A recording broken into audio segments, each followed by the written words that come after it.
తాపముతో గోనె పట్టు కట్టుకొని ధూళి పోసుకొని మరి ఆయన ప్రార్థించిన ప్రార్థన విన్నప్పుడు తర్వాత దానియేలుని ఏమంటున్నాడు, దేవుడు నీవు బహుప్రియుడవు అని దేవుడు దానియేలు గురించి మంచి సాక్ష్యం చెబుతున్నాడు. కాబట్టి దానియేలు చేసిన ఉపవాస ప్రార్థన దేవుడు వెంటనే జవాబిచ్చాడు.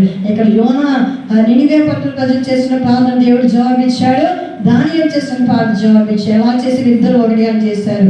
అందరూ చక్కగా ఉపవాసం ఉన్నారు.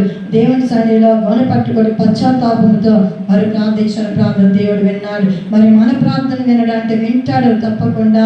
మనం చేసే ప్రార్థన దేవుడు తప్పకుండా వింటాడు.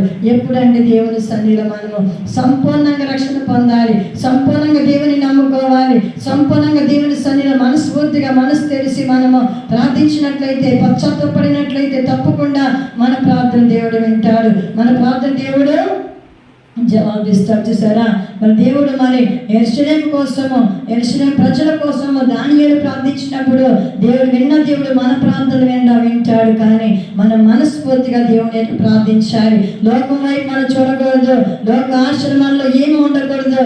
సంపూర్ణ రక్షణతో దేవుని యథార్థతో నీతి కలిగి మనం జీవించినప్పుడు తప్పకుండా మనం చేసే ప్రతి ప్రార్థన విన్నప్పుడు దేవుని సన్నిధికి చేర్చబడ